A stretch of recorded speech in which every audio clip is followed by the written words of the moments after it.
Angin pagi bertiup lembut di padang pasir yang membentang luas.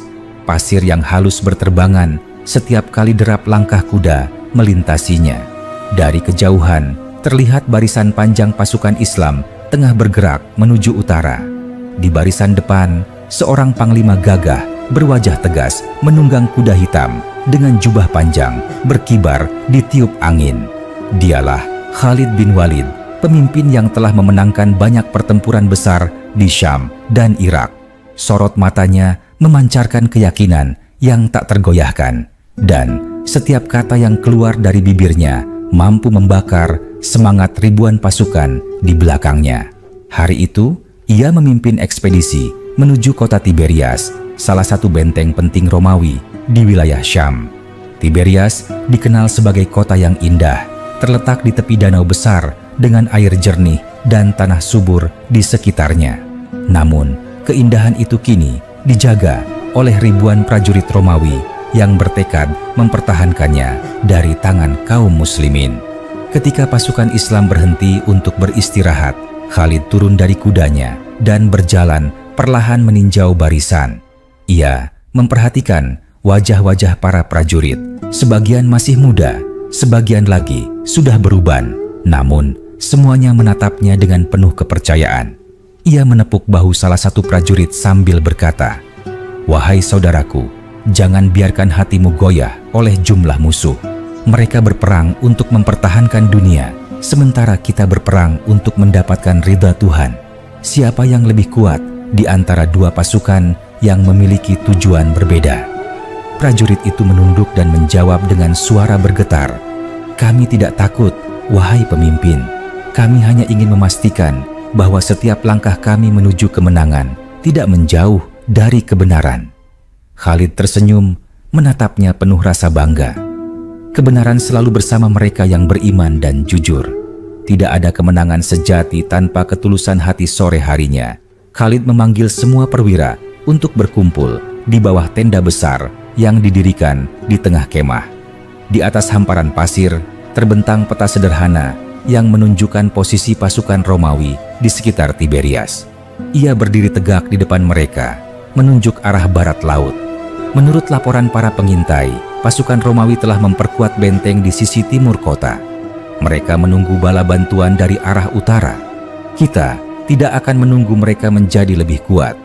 Kita akan memutus jalur bantuan itu sebelum mereka sempat bersiap. Salah seorang perwira bernama Rafi bin Umair bertanya, "Apakah kita akan menyerang langsung dari depan, wahai Panglima?" Khalid menggeleng perlahan. "Tidak, kita akan mengurung mereka dari tiga sisi. Pasukan kavaleri akan memotong jalur utara. Infanteri akan mendekati dari barat untuk menahan mereka di dalam benteng. Dan aku sendiri akan memimpin serangan tengah untuk memaksa mereka keluar. Mereka akan mengira kita datang dari satu arah saja, padahal kita sudah mengepung mereka." Seorang perwira lain mengangkat suara, "Pasukan Romawi memiliki banyak pemanah di menara. Mereka bisa menembaki kita dari kejauhan sebelum kita mendekat." Khalid menatapnya dengan tenang. Panah tidak bisa menghentikan orang yang hatinya telah menyerahkan diri kepada Tuhan. Kita akan gunakan perisai besar dan formasi rapat. Tidak ada yang mundur sebelum tanda diberikan. Malam itu, pasukan Islam tidur di bawah langit bertabur bintang. Api unggun kecil menyala di sana-sini, menerangi wajah-wajah lelah namun penuh harap. Dari kejauhan, suara burung malam dan desir angin mengiringi doa-doa yang terucap lirih. Di sudut kemah, Khalid duduk sendirian menatap bintang. Ia berdoa, "Ya Allah, Engkau tahu bahwa kami tidak mencari kekuasaan. Kami hanya ingin agar agamamu tegak di muka bumi. Jika Engkau ridho, maka jadikanlah kami alat untuk menegakkan kebenaran." Keesokan harinya, ketika fajar mulai menyingsing dan cahaya pertama muncul di ufuk timur, Khalid sudah berdiri di depan pasukan. Ia menaiki kudanya, mengangkat pedang tinggi-tinggi, lalu berseru lantang, "Wahai pasukan Islam, di depan kita berdiri musuh yang sombong dengan kekuatannya. Mereka menertawakan kita, menganggap kita hanya sekelompok pengembara dari gurun. Namun mereka tidak tahu bahwa hati kita dipenuhi dengan iman yang tidak bisa dikalahkan. Hari ini bukan hanya tentang merebut kota. Hari ini tentang membuktikan bahwa kebenaran akan selalu mengalahkan kesombongan. Majulah dan jangan pernah menoleh ke belakang. Sorakan takbir menggema di seluruh padang. Allahu Akbar, Allahu Akbar. Suara itu menggema di antara bukit dan gurun, mengguncangkan hati siapapun yang mendengarnya. Ketika matahari mulai naik, pasukan Islam bergerak menuju Tiberias. Dari kejauhan tampak benteng tinggi berdiri kokoh di tepi danau, dengan bendera Romawi berkibar di puncaknya. Dindingnya terbuat dari batu besar, sulit ditembus. Namun bagi Khalid, tidak ada benteng yang tidak bisa ditaklukkan dengan tekad dan strategi.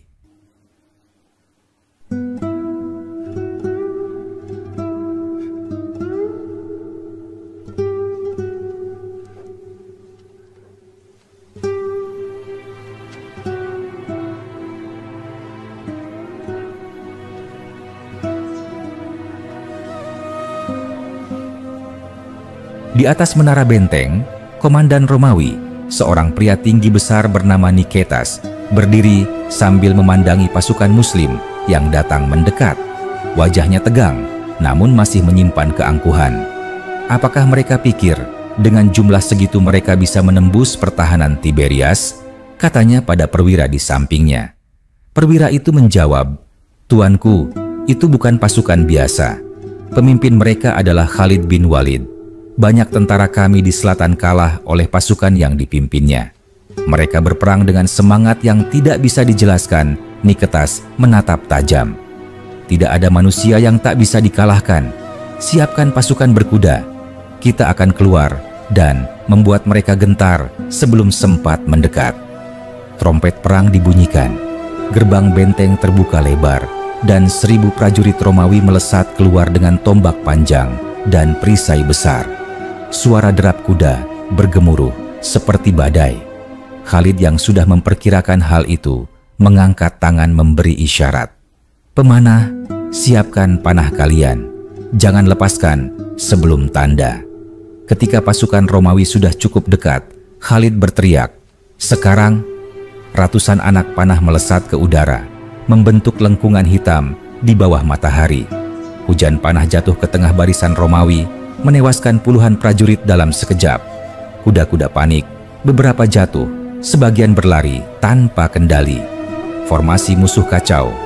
Khalid segera memberi perintah berikutnya. "Pasukan berkuda, majulah. Serang dari sayap kanan."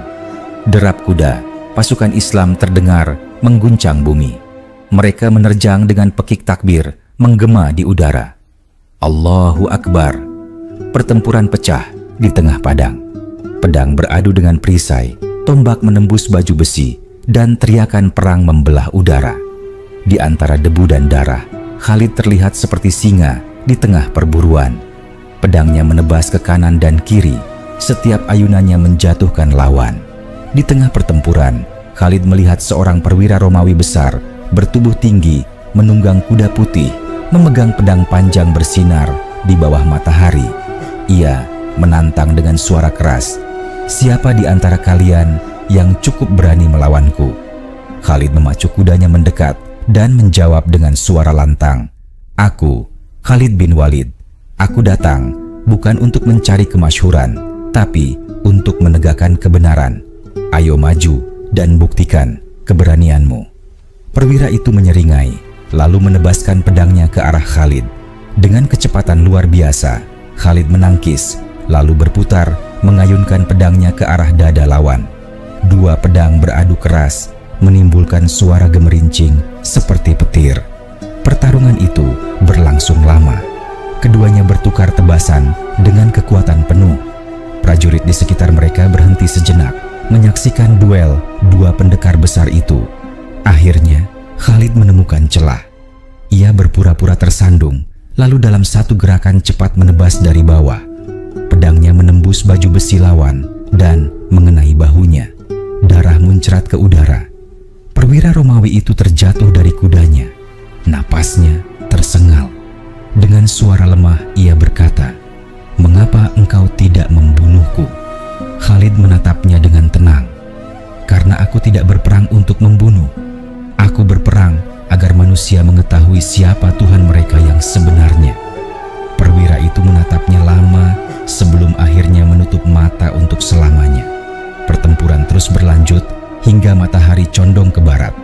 Pasukan Romawi akhirnya mundur masuk ke dalam benteng, meninggalkan ratusan jasad di luar tembok. Khalid memerintahkan pasukannya berhenti dan tidak mengejar. Ia tahu kemenangan belum selesai, tetapi ia tidak ingin kehilangan prajurit dalam serangan tergesa-gesa. Malam itu, pasukan Islam berkemah tidak jauh dari benteng.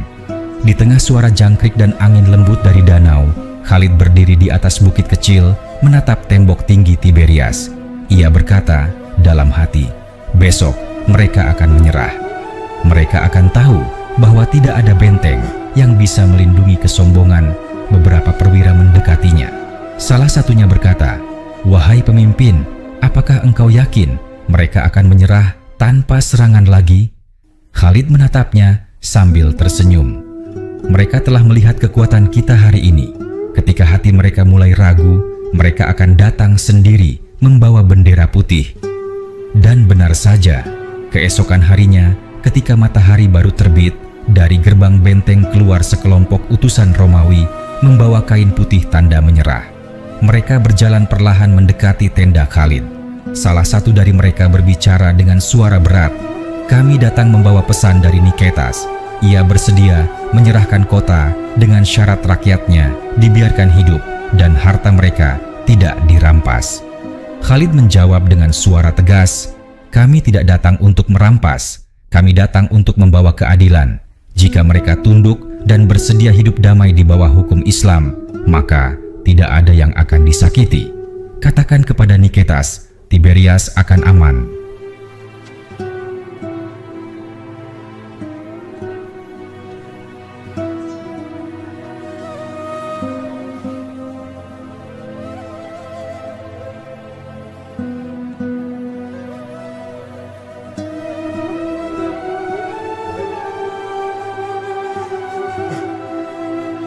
Utusan itu menunduk, lalu kembali ke benteng. Tak lama kemudian, gerbang besar Tiberias terbuka lebar. Pasukan Romawi menurunkan benderanya, dan bendera Islam berkibar menggantikannya. Pasukan Islam memasuki kota dengan tertib. Tidak ada rumah yang dirampas, tidak ada rakyat yang diganggu. Penduduk menyambut dengan wajah lega, karena mereka telah mendengar reputasi pasukan Islam yang selalu menepati janji. Khalid berjalan melewati jalan-jalan kota, menatap danau yang berkilau di bawah matahari pagi. Ia menarik napas panjang dan berbisik, "Segala puji bagi Tuhan yang telah menepati janjinya. Tidak ada kekuatan kecuali dengan pertolongannya." Di sekelilingnya, pasukan Islam bersujud di tanah, menangis haru atas kemenangan yang datang tanpa kesombongan. Demikianlah ekspedisi ke Tiberias berakhir. Sebuah kemenangan yang bukan hanya tentang merebut kota, tetapi tentang menaklukkan hati manusia dengan ketulusan dan keberanian. Dan nama Khalid bin Walid kembali tercatat dalam sejarah sebagai pemimpin yang tidak pernah kalah, bukan karena kekuatannya, tetapi karena keyakinannya yang teguh bahwa kemenangan sejati datang dari Tuhan. Setelah bendera Islam berkibar di atas menara Tiberias, suasana kota perlahan berubah dari ketegangan menjadi ketenangan. Penduduk yang sebelumnya bersembunyi di rumah-rumah mereka mulai keluar dengan wajah cemas. Namun, di antara mereka juga terlihat rasa penasaran terhadap pasukan baru yang datang tanpa merusak dan tanpa menjarah. Di jalan utama kota, Khalid berjalan perlahan di antara bangunan batu berwarna putih. Prajurit Islam mengiringinya dengan disiplin. Tidak ada yang bersuara keras, tidak ada yang memaksakan kehendak. Orang-orang Romawi memandang mereka dengan kagum, karena mereka terbiasa melihat tentara penakluk yang selalu merampas apapun yang mereka mau. Tetapi pasukan ini berbeda. Seorang lelaki tua dari penduduk kota mendekat dengan langkah gemetar. Ia membawa seikat roti dan kendi air, lalu menunduk di depan Khalid. "Wahai pemimpin," katanya dengan suara pelan, kami tidak pernah melihat penakluk seperti kalian. Kalian menang, tapi kalian tidak mengambil milik siapapun. Kalian memegang pedang, tapi tidak menebaskannya pada orang tak bersalah." Khalid menatap lelaki itu dengan lembut. "Kami tidak berperang untuk merebut dunia. Kami berperang agar tidak ada manusia yang diperbudak oleh manusia lain. Kami berperang agar kalian bisa menyembah Tuhan yang esa tanpa takut kepada penguasa zalim. Itulah tujuan kami datang ke negeri ini." Lelaki tua itu meneteskan air mata. Ia berlutut sambil berkata, "Jika semua orang sepertimu, maka dunia tidak akan mengenal tirani." Khalid membantu lelaki itu berdiri, lalu memintanya menunjukkan jalan menuju balai kota. Di sana, ia mengumpulkan para tetua dan tokoh masyarakat Tiberias. "Wahai penduduk Tiberias," ucap Khalid di hadapan mereka, "kota ini kini menjadi bagian dari wilayah Islam. Namun kalian semua tetap berhak tinggal di sini, tetap boleh memeluk keyakinan kalian, dan harta kalian aman. Kalian hanya akan dikenakan pajak ringan sebagai tanda kesepakatan damai. Sebagai gantinya, kami akan melindungi kalian dari serangan musuh, dan tidak seorang pun akan dibiarkan menindas kalian." Seorang tokoh kota berdiri dan berkata, "Apakah kata-katamu ini sungguh berlaku untuk semua warga, bahkan bagi mereka yang dulu melawan?" Khalid menjawab tanpa ragu, "Ya, tidak ada dendam dalam kemenangan. Siapapun yang tunduk pada keadilan akan diperlakukan dengan adil." Ucapan itu disambut dengan anggukan dari seluruh ruangan. Beberapa bahkan menunduk, merasa malu, karena dahulu mereka ikut menentang kedatangan pasukan Islam dengan kebencian. Hari-hari berikutnya, Tiberias menjadi kota yang damai. Pasukan Islam membangun pos pengamanan di pintu gerbang dan menata kembali pasar yang sempat kosong karena perang. Air dari danau digunakan untuk mengairi kebun-kebun zaitun dan gandum. Penduduk mulai kembali berdagang dan bekerja. Suatu sore, Khalid berjalan menyusuri tepi danau yang berkilauan diterpa cahaya matahari. Di sampingnya berjalan Rafi bin Umair, salah satu komandan muda yang selalu setia mendampinginya. "Wahai Rafi," kata Khalid sambil menatap jauh ke air tenang itu, "lihatlah betapa indahnya ciptaan Tuhan ini. Air yang mengalir dari pegunungan, tanah yang subur, pohon-pohon yang berbuah. Semua ini adalah tanda bahwa Tuhan ingin manusia hidup dengan damai, bukan saling menghancurkan." Rafi mengangguk, lalu berkata, "Tapi kedamaian tidak akan datang tanpa perjuangan. Wahai pemimpin, jika kita tidak datang ke sini, penduduk Tiberias akan tetap hidup di bawah kekuasaan Romawi yang menindas." Khalid tersenyum tipis. "Benar, tetapi perjuangan yang sejati bukan hanya dengan pedang. Perjuangan sesungguhnya adalah menahan diri ketika kita bisa berbuat sewenang-wenang. Itulah ujian setelah kemenangan."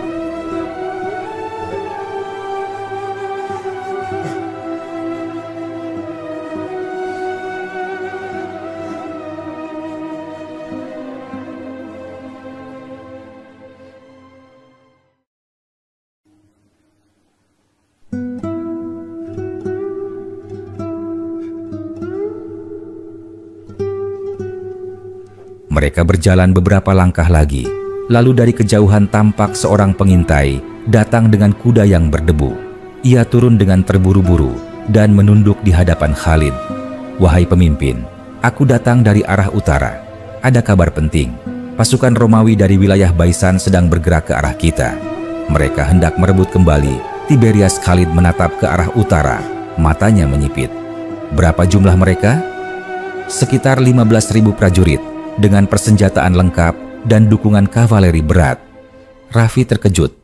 Mereka tidak menyerah rupanya. Mereka belum belajar dari kekalahan saudara-saudara mereka. Khalid menarik napas panjang. Mereka tidak akan berhenti sampai mereka melihat dengan mata mereka sendiri bahwa kekuasaan mereka telah berakhir. Siapkan pasukan. Kita tidak akan menunggu mereka datang ke sini. Kita akan menyambut mereka di medan terbuka. Malam itu, pasukan Islam kembali bersiap. Api unggun menyala di seluruh kemah. menerangi wajah para prajurit yang tengah mempersiapkan pedang, tombak, dan perisai. Di antara mereka, suasana hening namun penuh tekad. Tidak ada rasa takut, hanya keyakinan bahwa esok adalah hari lain untuk membuktikan keimanan. Sebelum berangkat, Khalid memanggil para komandannya. "Wahai saudara-saudaraku," katanya dengan nada lembut namun tegas, "kita telah memenangkan hati penduduk Tiberias tanpa menumpahkan banyak darah. Sekarang kita harus melindungi mereka. Jika Romawi datang menyerang lagi, maka mereka tidak hanya menantang kita, tetapi juga menantang keadilan yang telah kita tegakkan di kota ini." Rafi menjawab, "Kami siap mati untuk membela kebenaran." Khalid mengangguk dan berkata, "Tidak, Rafi. Jangan katakan mati untuk kebenaran. Katakanlah hidup untuk kebenaran. Sebab kematian hanya sekali, tetapi hidup dengan iman adalah jihad yang panjang." Ketika fajar menyingsing, pasukan Islam bergerak menuju arah utara. Debu beterbangan di belakang mereka. Kuda-kuda berlari cepat, dan panji Islam berkibar tinggi di bawah cahaya matahari pagi. Di perbatasan utara, mereka melihat pasukan Romawi telah berbaris di dataran luas dekat Baisan.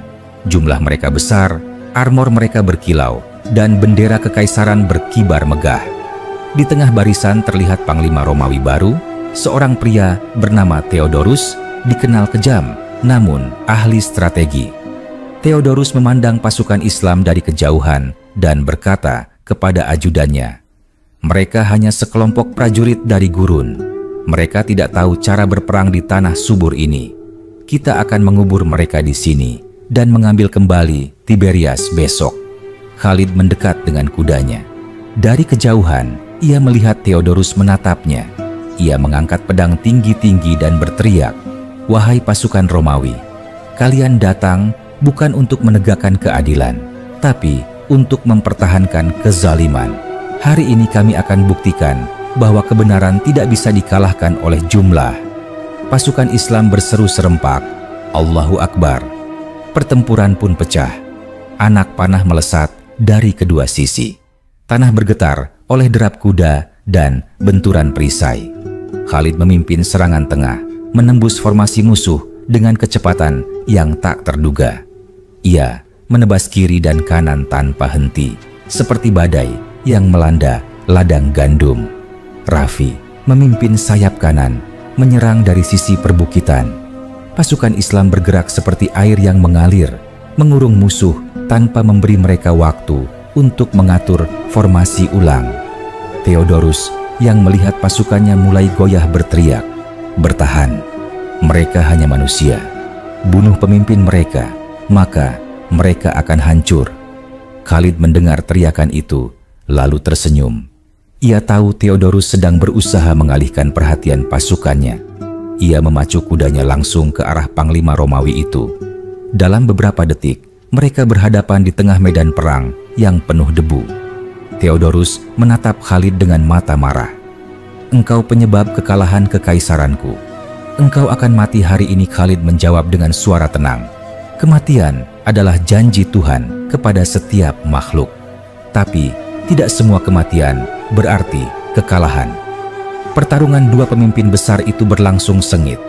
Pedang mereka saling beradu, menciptakan suara logam bergaung keras. Theodorus berusaha menebas leher Khalid, namun Khalid menunduk cepat, lalu membalas dengan serangan yang mengenai dada musuhnya. Theodorus jatuh dari kudanya, berlutut di tanah, dan darah mengalir dari lukanya. Ia menatap Khalid dan berkata lirih, "Bagaimana engkau bisa berperang tanpa rasa takut?" Khalid menjawab, "Karena aku yakin hidup dan mati ada di tangan Tuhan. Aku hanya menjalankan perintahnya." Theodorus menunduk, lalu roboh ke tanah. Pasukannya yang melihat itu mulai mundur. Kavaleri mereka terpecah, formasi hancur, dan sebagian melemparkan senjata sambil menyerah. Khalid mengangkat pedangnya ke udara dan berseru, "Hentikan pertempuran. Jangan kejar mereka yang menyerah. Tidak ada darah yang perlu ditumpahkan lagi."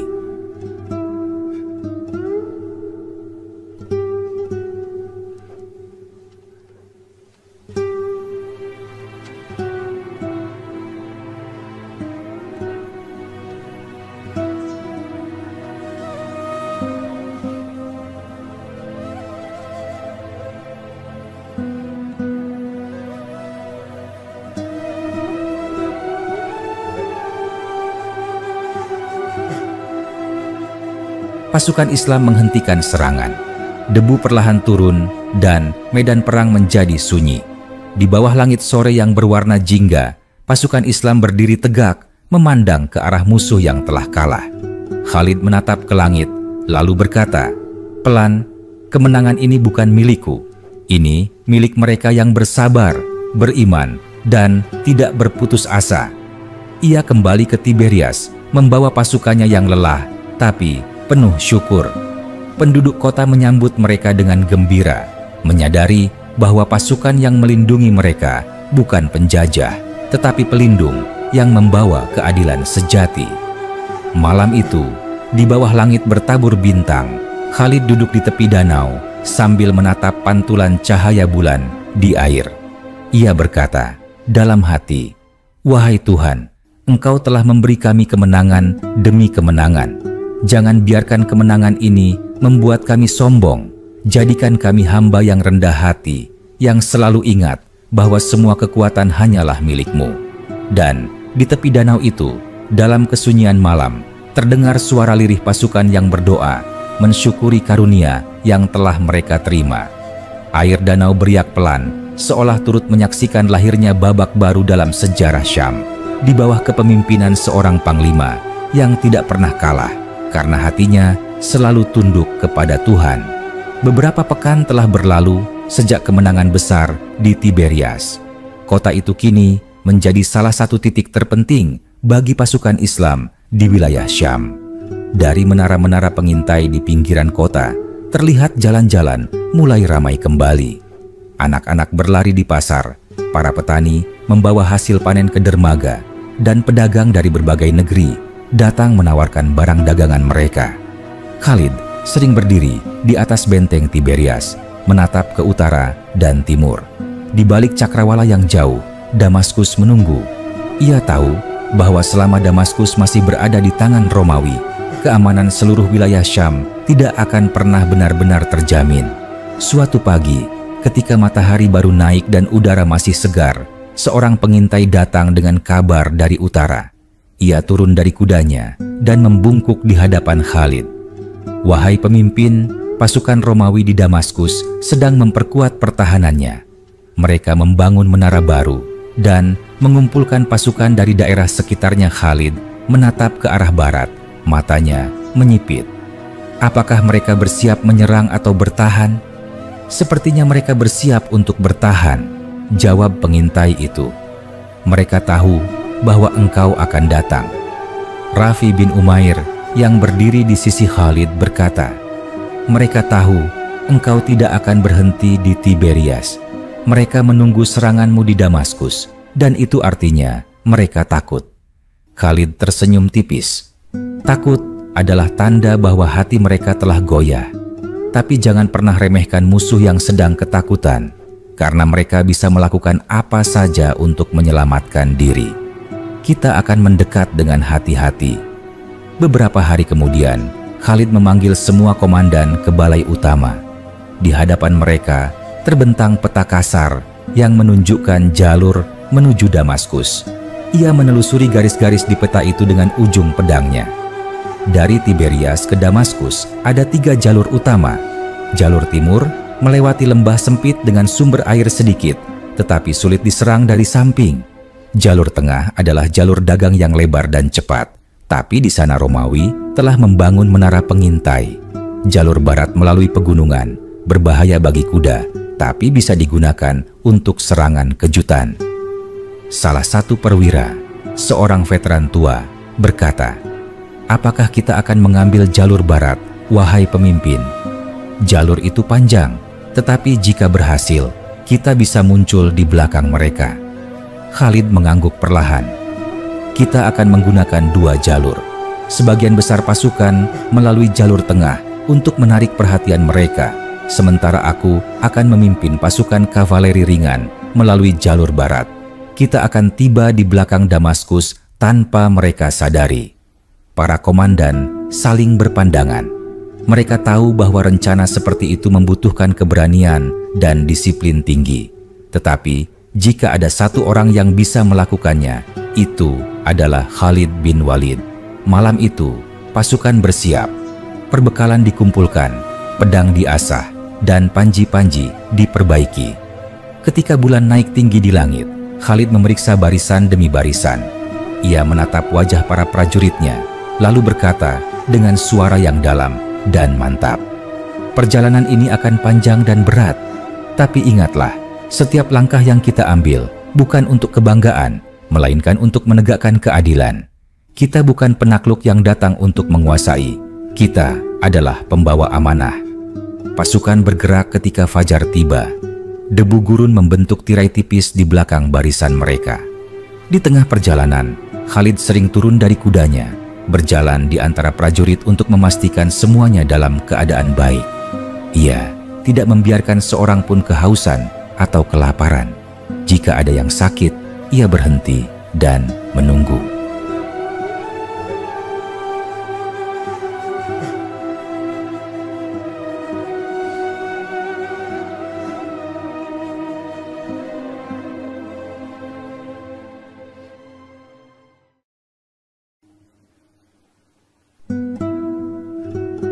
Beberapa hari kemudian, mereka tiba di lembah sempit di antara dua bukit batu yang tinggi.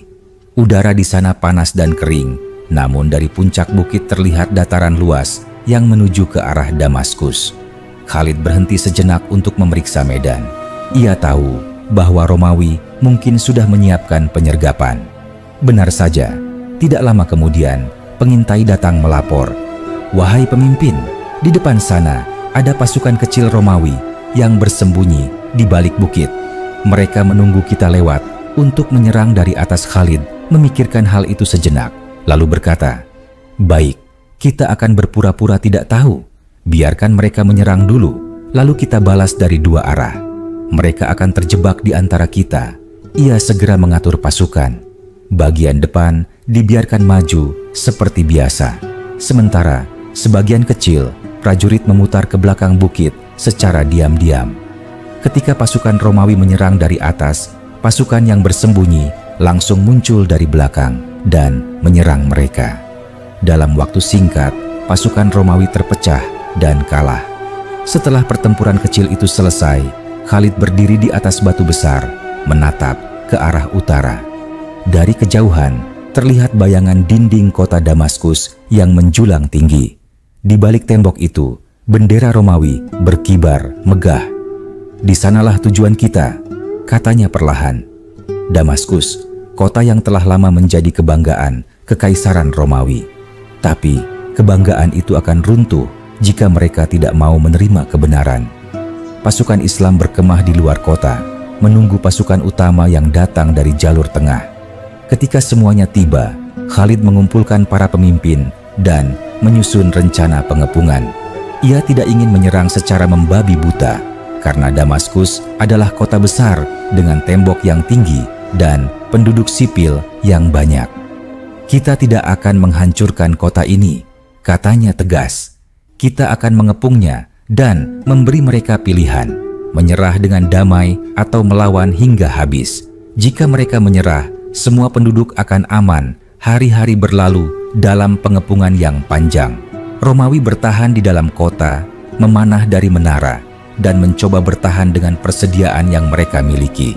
Sementara di luar, pasukan Islam terus memperketat kepungan. Suatu malam, Khalid duduk di depan tenda dengan Rafi bin Umair. Angin malam bertiup pelan, membawa suara jangkrik dari kejauhan. "Wahai Rafi," katanya pelan, "setiap kota besar seperti Damaskus adalah ujian bagi manusia.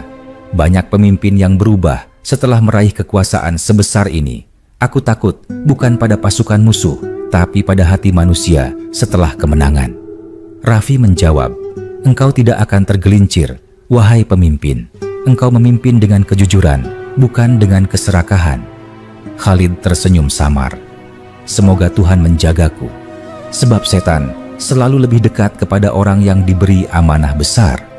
Keesokan harinya, dari atas menara Damaskus, terdengar suara terompet panjang. Gerbang kota terbuka, dan keluar sekelompok utusan membawa kain putih tanda perdamaian. Mereka mendekati tenda Khalid dengan langkah hati-hati. Pemimpin utusan itu berkata, "Kami datang membawa pesan dari penguasa Damaskus. ia siap menyerahkan kota dengan syarat penduduknya dibiarkan hidup dengan damai dan rumah ibadah mereka tidak diganggu. Khalid menjawab, "Kami datang bukan untuk merusak, tetapi untuk menegakkan keadilan. Selama mereka tidak berkhianat, mereka akan aman. Katakan kepada penguasamu bahwa Damaskus akan menjadi kota damai di bawah perlindungan Islam." Utusan itu menunduk dalam-dalam dan berkata, "Semoga Tuhan memberkati keputusanmu." Hari itu, Damaskus menyerah tanpa pertumpahan darah besar. Pasukan Islam memasuki kota dengan tertib. Khalid berjalan di depan, sementara penduduk berdiri di pinggir jalan menyambut dengan rasa lega. Di jantung kota, di depan gereja besar yang menjadi kebanggaan penduduk Damaskus, Khalid berhenti. Ia memandangi bangunan itu lama, lalu berkata, "Tempat ini adalah rumah ibadah bagi mereka. Biarkan tetap berdiri. Tidak ada alasan untuk menghancurkan tempat seseorang berdoa kepada Tuhannya." Orang-orang yang mendengarnya terharu. Beberapa pendeta meneteskan air mata. Malam itu, di dalam istana yang dulu milik gubernur Romawi, Khalid duduk sendirian menatap peta wilayah Syam. Ia berkata dalam hati, "Satu demi satu kota telah terbuka, bukan karena kekuatan pedang, tapi karena kebenaran yang tidak bisa disangkal." Namun jauh di dalam pikirannya, ia tahu tugasnya belum selesai. Romawi masih memiliki pasukan besar di utara, dan mereka tidak akan tinggal diam. Ia menatap ke langit malam yang dipenuhi bintang, lalu berbisik lirih, "Wahai Tuhan, jika Engkau masih menuliskan pertempuran lain untukku, maka berilah aku kekuatan untuk tetap jujur dan adil. Jangan biarkan kemenangan membuatku lupa siapa diriku." Angin berhembus lembut melewati balkon istana Damaskus. Di luar, pasukan Islam tidur dalam kedamaian, sementara kota yang dulu menjadi benteng Romawi kini menjadi simbol kebebasan dan keadilan.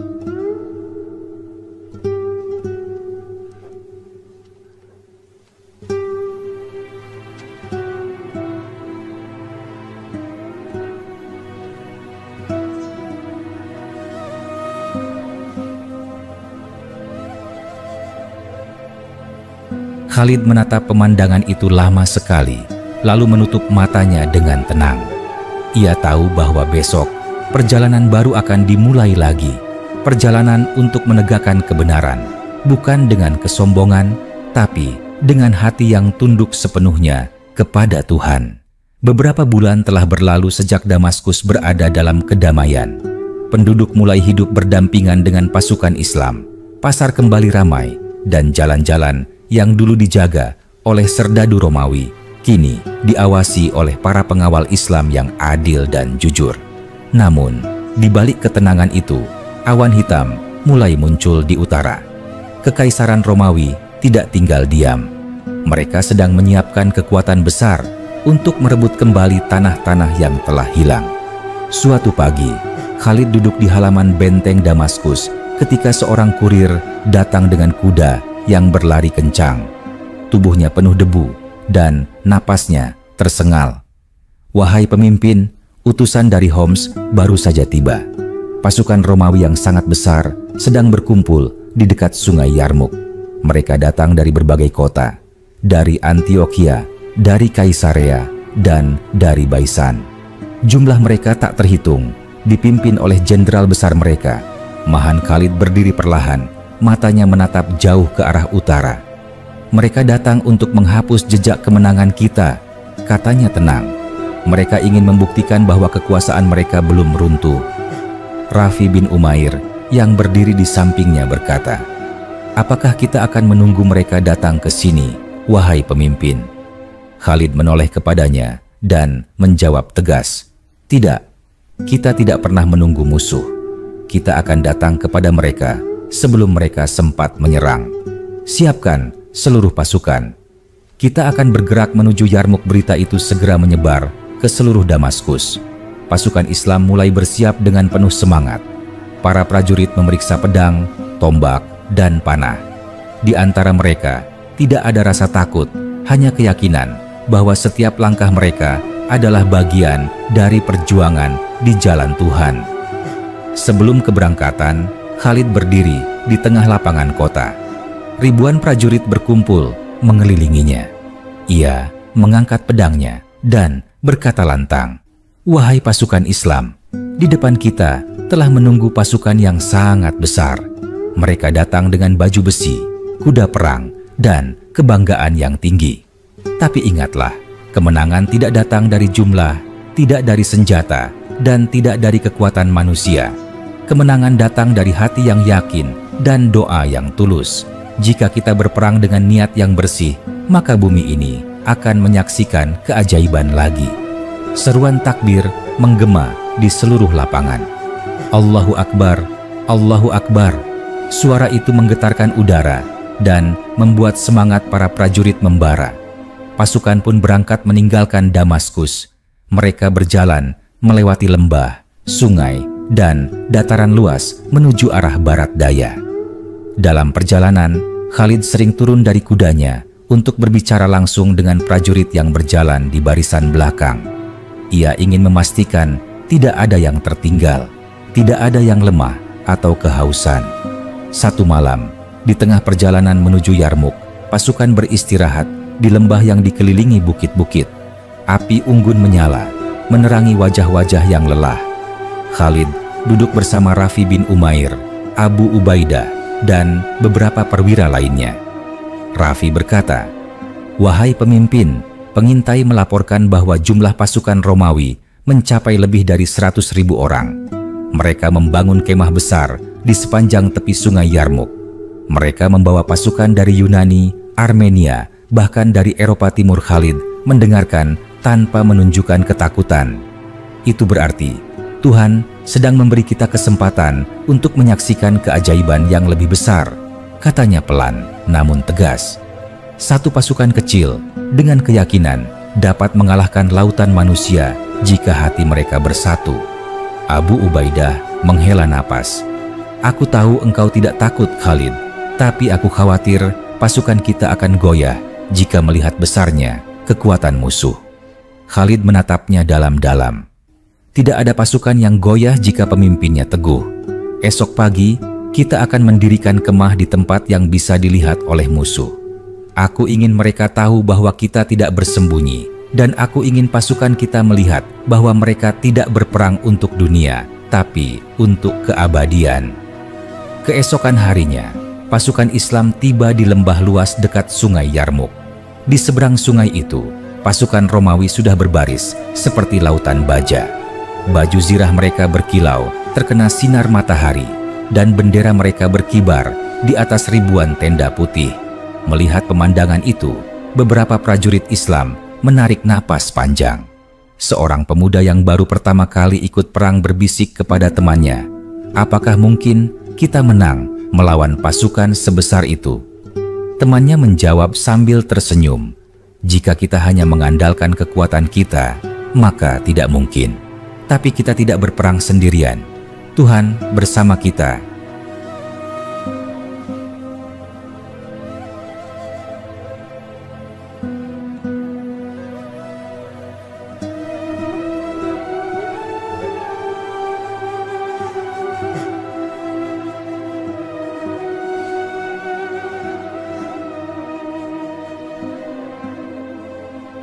Khalid menaiki kudanya dan menatap pasukan Romawi di kejauhan.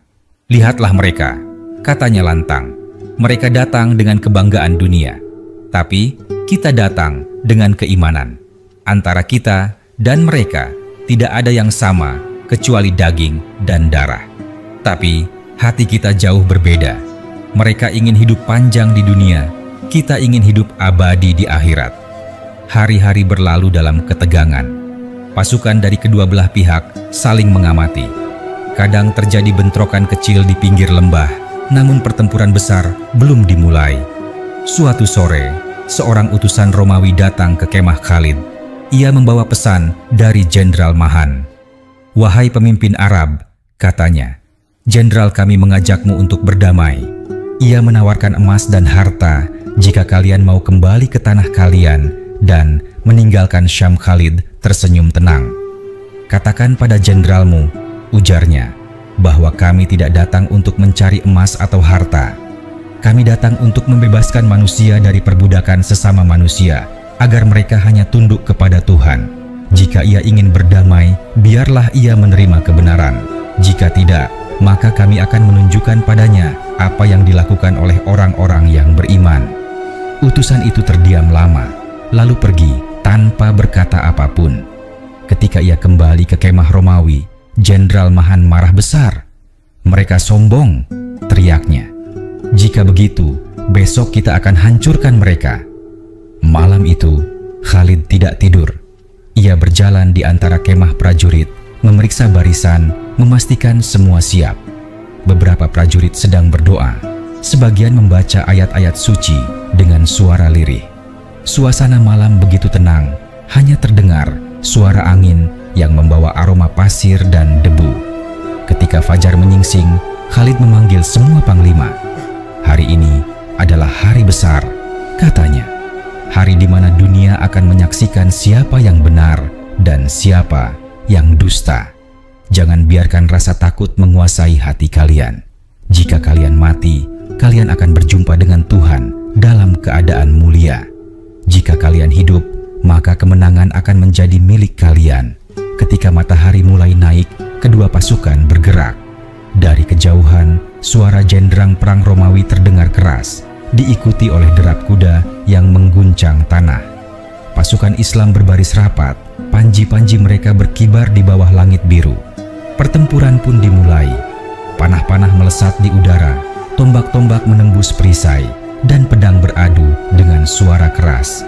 Khalid memimpin serangan tengah, menembus barisan Romawi seperti badai. Debu menutupi medan perang, dan suara takbir menggema dari segala arah. Di tengah kekacauan itu, Khalid melihat Jenderal Mahan di atas kuda putih besar, memberi perintah dengan lantang. Ia memacu kudanya langsung ke arah Mahan. Dua pemimpin besar itu bertemu di tengah lautan manusia. Pedang mereka beradu dan suara benturan logam menggema. Mahan menebas ke arah kepala Khalid, namun ia menunduk cepat, lalu membalas dengan tebasan ke dada Mahan. Jenderal Romawi itu terpukul mundur, hampir jatuh dari kudanya. Khalid mendekat lagi, mengayunkan pedangnya dengan kekuatan penuh, menebas bahu lawannya. Mahan berteriak keras, darah mengalir deras dari luka di bahunya. Ia mencoba bertahan, tapi Khalid menebas sekali lagi, dan pedangnya menembus perisai hingga membuat Jenderal Romawi itu jatuh dari kudanya. Melihat pemimpin mereka tumbang, pasukan Romawi mulai mundur. Kavaleri mereka kacau, banyak yang berlari ke arah sungai dan terjebak di tepinya. Pasukan Islam terus menekan hingga akhirnya seluruh pasukan Romawi tercerai-berai. Ketika matahari terbenam, medan Yarmuk menjadi saksi kemenangan terbesar pasukan Islam. Debu perang perlahan menghilang, dan di atas bukit, Khalid berdiri menatap lembah yang sunyi.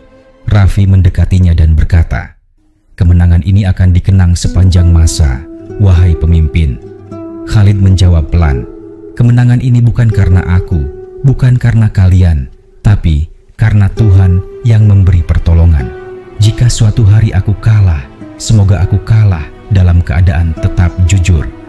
Malam itu, ia menatap langit penuh bintang dan berdoa, "Ya Allah, Engkau telah menolong kami. Jangan biarkan hati kami menjadi sombong setelah kemenangan ini. Jadikan kami hamba yang selalu rendah hati di hadapan-Mu." Dan di bawah langit Yarmuk yang sunyi, sejarah mencatat nama Khalid bin Walid bukan hanya sebagai panglima besar, tetapi sebagai manusia yang hatinya sepenuhnya tunduk pada Tuhan. Setelah debu perang di lembah Yarmuk menghilang, bumi Syam menjadi saksi sunyi dari kemenangan yang tak tertandingi. Sungai yang semula merah oleh darah kini mengalir kembali dengan tenang. Angin sore membawa aroma tanah dan daun kering, seakan-akan alam pun ingin melupakan kerasnya pertempuran yang baru saja berlalu. Pasukan Islam beristirahat di antara tenda-tenda mereka. Wajah-wajah lelah tampak di bawah cahaya senja, namun di mata mereka ada cahaya kebanggaan yang lembut. Mereka telah menghadapi pasukan terbesar yang pernah dikirim Kekaisaran Romawi di tanah Arab dan menang dengan kehormatan.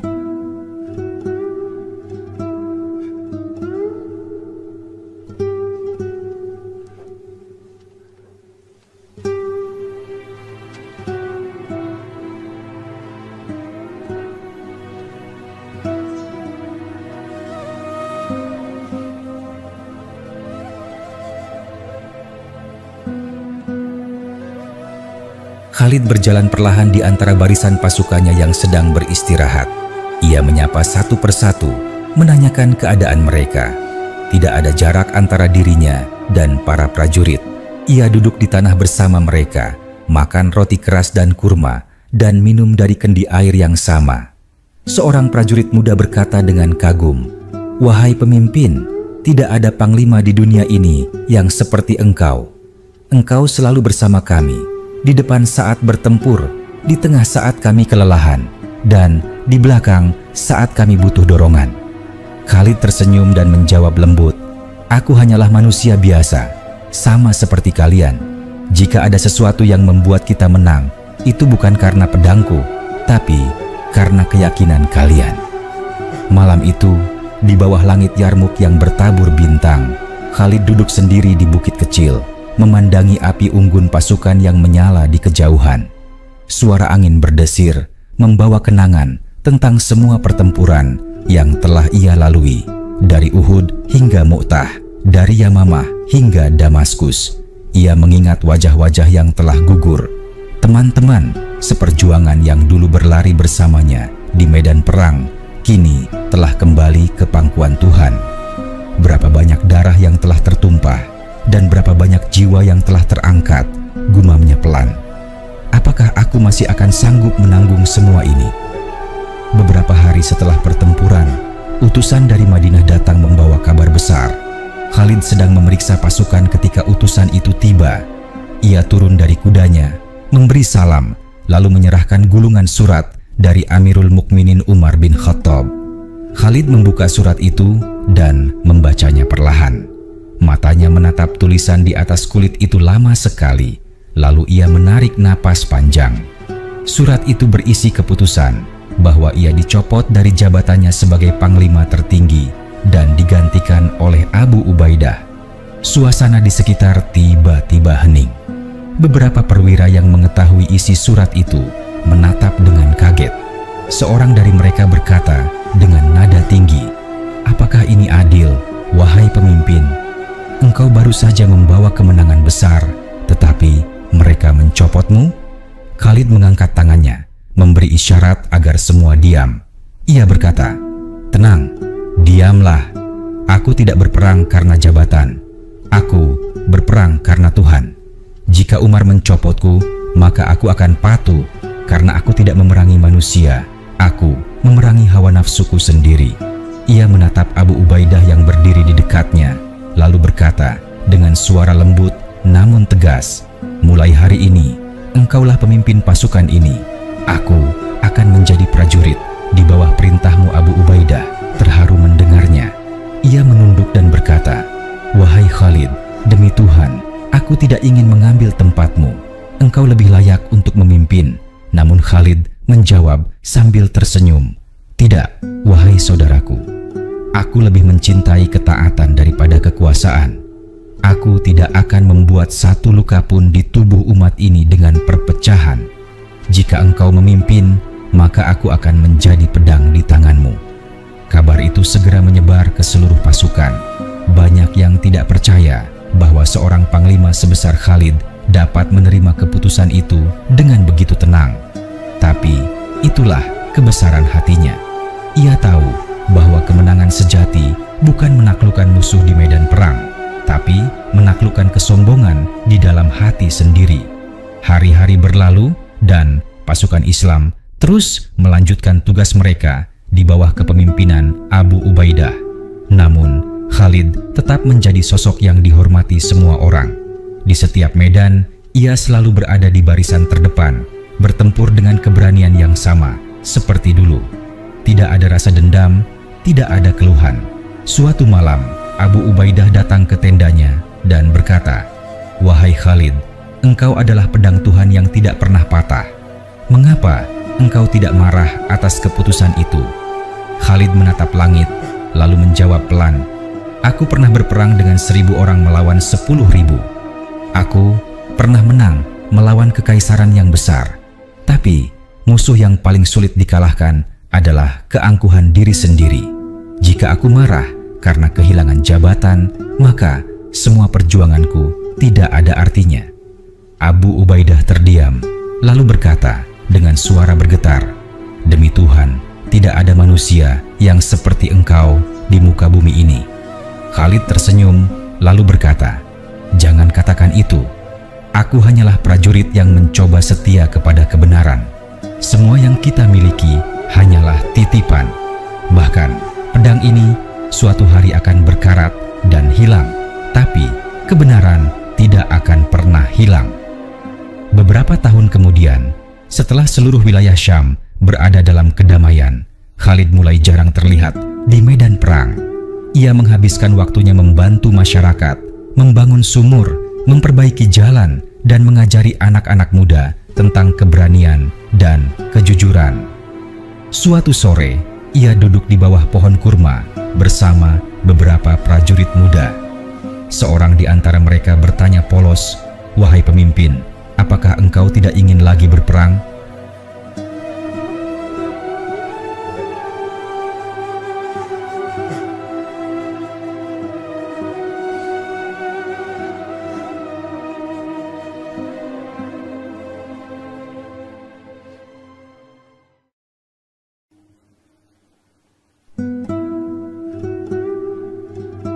Khalid tersenyum dan berkata, "Perang bukan hanya tentang pedang dan darah, anak muda.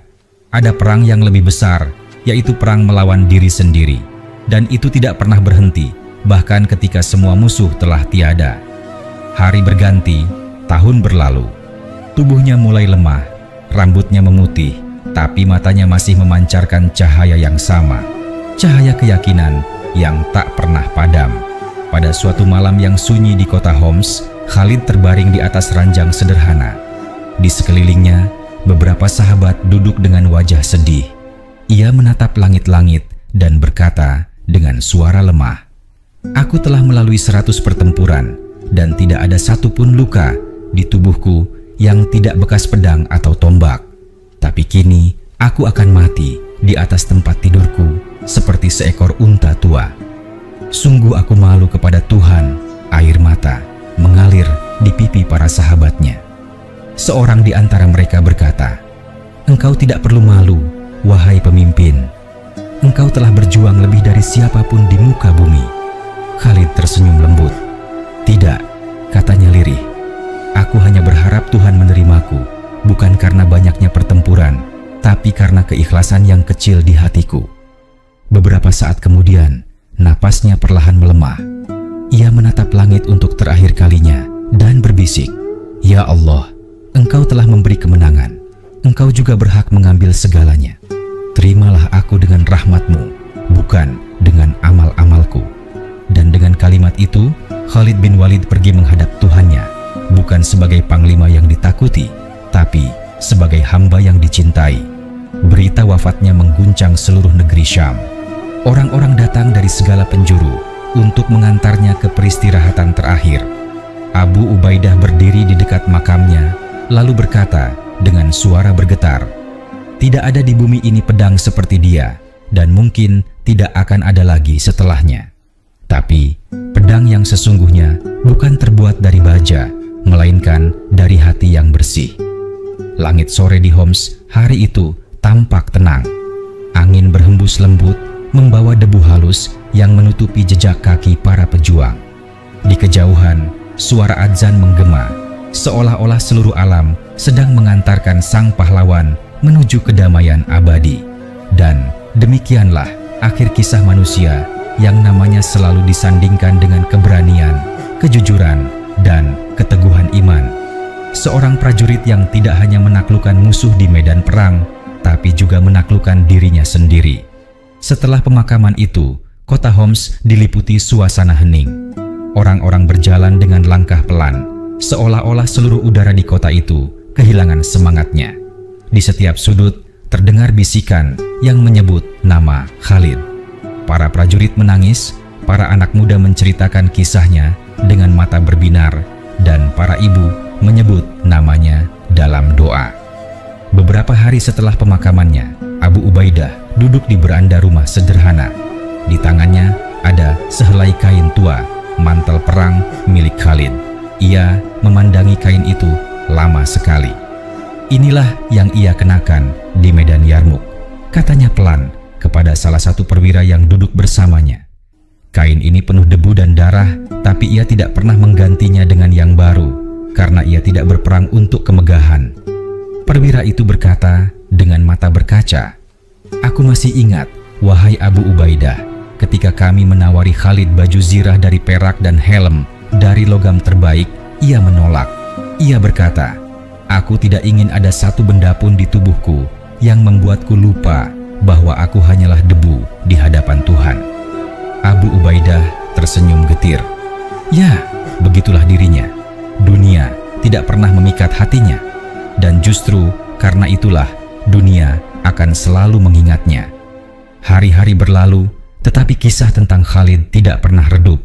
Setiap kali pasukan Islam berkumpul di masjid atau lapangan, para pemimpin selalu menyebut namanya dengan hormat. Seorang prajurit muda berkata kepada kawannya, "Aku tidak sempat melihat Khalid, tapi ayahku pernah berperang di bawah panjinya." Ia berkata, ketika Khalid memimpin, seolah-olah tidak ada rasa takut di hati siapapun. Ia tidak hanya memerintah dengan kata-kata, tapi dengan contoh. Temannya menimpali, "Aku pernah mendengar cerita bahwa saat pasukan kalah jumlah, Khalid selalu berkata, 'Kita bukan melawan mereka dengan jumlah, tapi dengan keyakinan.'" "Benar," sahut prajurit lain yang lebih tua. Dan setiap kali ia berkata begitu, semua orang merasa seakan-akan Tuhan sendiri turun untuk menenangkan hati mereka. Beberapa tahun kemudian, di sebuah masjid di Homs, seorang ulama tua berdiri di mimbar. Wajahnya teduh, suaranya lembut, namun penuh wibawa. Ia berkata kepada jamaah, "Wahai manusia, kalian mengenang Khalid karena keberaniannya. Tetapi ketahuilah bahwa keberanian tanpa keikhlasan hanyalah kesombongan. Khalid besar bukan karena pedangnya, tapi karena hatinya yang tunduk pada Tuhan." Di antara jamaah ada anak-anak muda yang menatap kagum.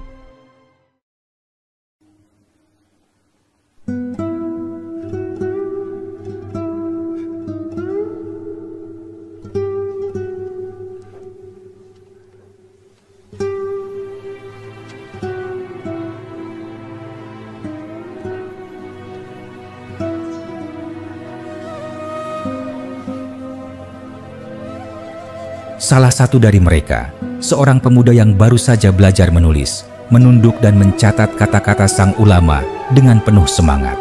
Ia menulis di kulit kambing, "Keikhlasan adalah pedang yang tidak pernah tumpul. Tahun berganti, generasi demi generasi datang dan pergi. Namun, nama Khalid tidak pernah hilang dari bibir umat. Di medan perang, para panglima sering berdoa dengan menyebut namanya, memohon agar diberi keberanian seperti dirinya. Di madrasah, para guru menceritakan kisahnya untuk mengajarkan arti kesetiaan dan keteguhan.